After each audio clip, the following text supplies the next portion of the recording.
다음은 모경정 의원님 질의해 주시기 바랍니다. 네, 저는 조병로 증인에게 질문 드리겠습니다. 앞으로 나와주십시오.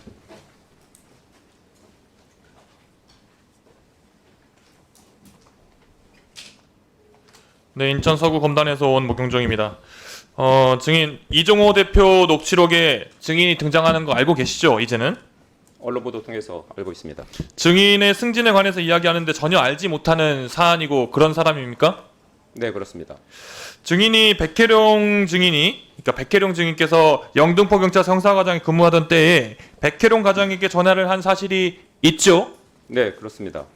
10월 5일 날이었습니다. 네, 그리고 아까 그 내용에 대해서 본인의 여러 가지 주장을 하셨죠. 네, 거기에 대해서는 더 이야기 안 하겠습니다. 증인은 경정 특채를 통해서 경찰에 입직하기 전에 관세청에서 6년 동안 근무하셨죠.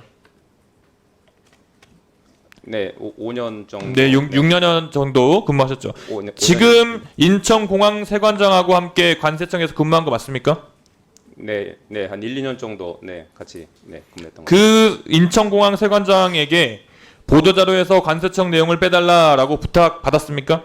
그렇지 않습니다. 아까 말한 것처럼 국정감사 대비를 위해서 언론 브리핑 내용 중에 세관 직원 언급 여부만을 확인해 달라는 요청이었습니다. 다시 그리고- 한번 상기시켜 드립니다만 네. 본인께서는 선서를 한 증인이십니다. 그 네, 그렇습니다. 위증에 대해서는 나중에 분명히 책임을 지셔야 될 상황이 올 수도 있습니다. 네, 영등포 경찰서 수사 보도 자료에는 관세청 내용이 결국 빠졌습니다. 증인이 한 전화가 영향을 미쳤다고 생각하지 않는다는 거죠, 지금. 저는 그 상황은 전혀 모릅니다. 저는 전화 통화해서 확인하고 그것을 그 당시 형사과장은 서울청과 협의를 마쳤다. 좋습니다. 네, 그렇다면 거꾸로 한번 생각해 봅시다. 네, 동료 경찰로서 또는 후배 경찰들을 생각해 봤을 때 네. 본인보다 2계급이나 높은데 정말 본인은 지휘 라인에도 없는데 그런 분이 전화를 해서 뭔가를 물어봤다. 내용이 무엇인들 무슨 의도가 있지 않겠느냐라고 생각하지 않을까요? 만약 그랬다면 저기 형사과장이 그 통화 후 9일이 지난 토요일 오후에 저한테 모르는 전화가 와서 받아보니 형사과장이었고 형사과장은 그 당시 저한테 유도 질문을 뭐를 했냐면 네, 유도 질문이라고 네 됐습니다. 괜찮습니다. 네, 유도 유도 질문을 질문이라고 해서 하는 거는 녹취도 본인의 하고 생각이신 그랬습니다. 거고요. 네, 증인. 유도 질문이라고 계속 말씀하시는데 유도 질문이라고 주장하시는 거죠. 아닙니다. 네. 명확히 정말 큰 오해를 하면서 저한테 첫 번째 질의가 했는데 너무나 당황해서 정말 이렇게 이걸 불식시키지 않으면 큰일 나겠구나 생각할 정도로 큰 질문이 있었습니다. 네, 좋습니다. 들어가시죠. 백혜룡 증인 나와 주십시오.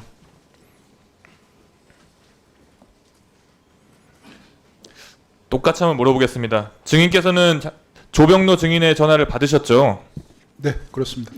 지휘계통에 있지 않은 상급자 그리고 영등포 경찰서장 뿐만 아니라 아까 윤건영 의원께서 말씀하셨던 그런 전화들이 막 오고 있는데 이런 경우가 흔합니까? 이런 경우 최근에 없습니다.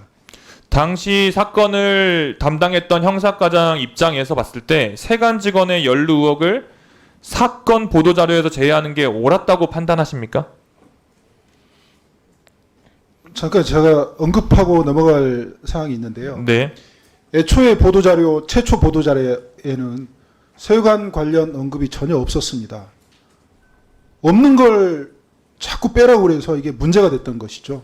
아, 처음에는 애초에 없었습니까? 세관 내용? 애초에 세관 세관 직원이 연루된 내용은 애초에 없었습니다. 저희 해외 갔다 입국하는 통로가 한 군데뿐이지 않습니까? 네.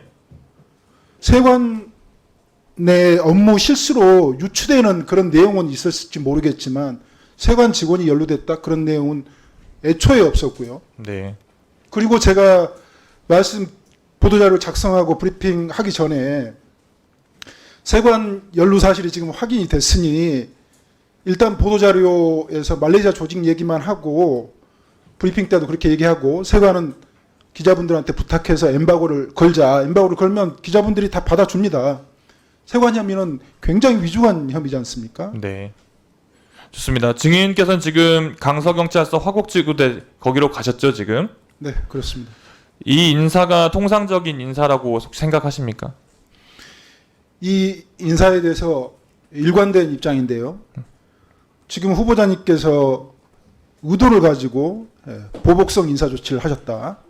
그 다음에 규정을 자의적으로 해석해서 감찰권을 남용하셨다. 아, 감찰도 그렇게 받으셨습니까?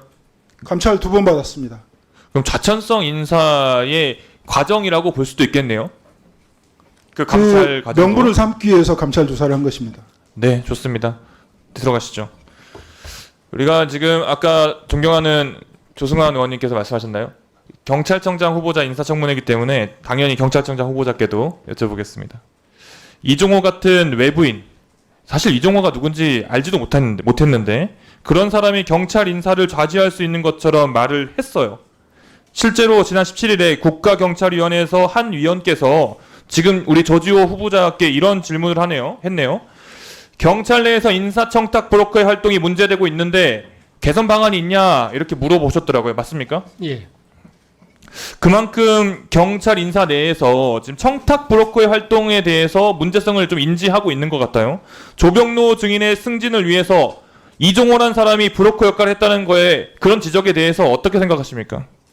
그건 실제 조병로 경무관이 승진을 한 것도 아니고 그렇기 때문에 그는 사실관계 확인이 좀 더 필요한 사안입니다. 경찰의 명예를 아주 짓밟고 있는 사건이긴 맞죠? 사건인 건 맞죠? 이런 그 고위공직자가 이런데 그 언급되는 자체가 저는 부적절하다고 봅니다. 네. 후보자 그리고 조병로 증인의 수사 외압 의혹에 대해서는 인사혁신처가 불문 처리를 한 건 우리가 모두 다 알고 있습니다.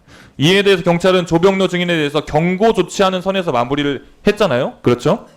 예.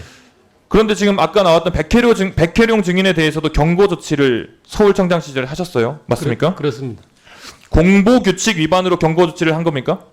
공보규칙 위반과 그 뒤에 제가 아까 말씀드렸지만 서울경찰청 집중수사지휘 사건으로 분류되어 있음에도 불구하고 보고를 누락하고 그리고 경찰서장에게 보고하지 않고 그 남부지검으로 네. 그 해당 검사 직무 배제 요청 공문을 보내는데 근데 그거는 그 압수수색 영장이 기각이 되면 좋습니다. 영장심의위원회에 회부하도록 이렇게 지금 불복 절차가 있습니다. 그 네네네. 불복 절차를 좋습니다. 정상적으로 제가 밟았어야 됩니다. 마무리 발언하겠습니다. 수사 외압을 행사한 사람과 수사 외압을 고발한 당사자가 고작 경고 조치 이건 절대 맞는 조치가 아니고요. 경찰청장이 되셔서라도 이 부분은 다시 한번 꼭 짚으셔야 될 문제라고 경고드립니다.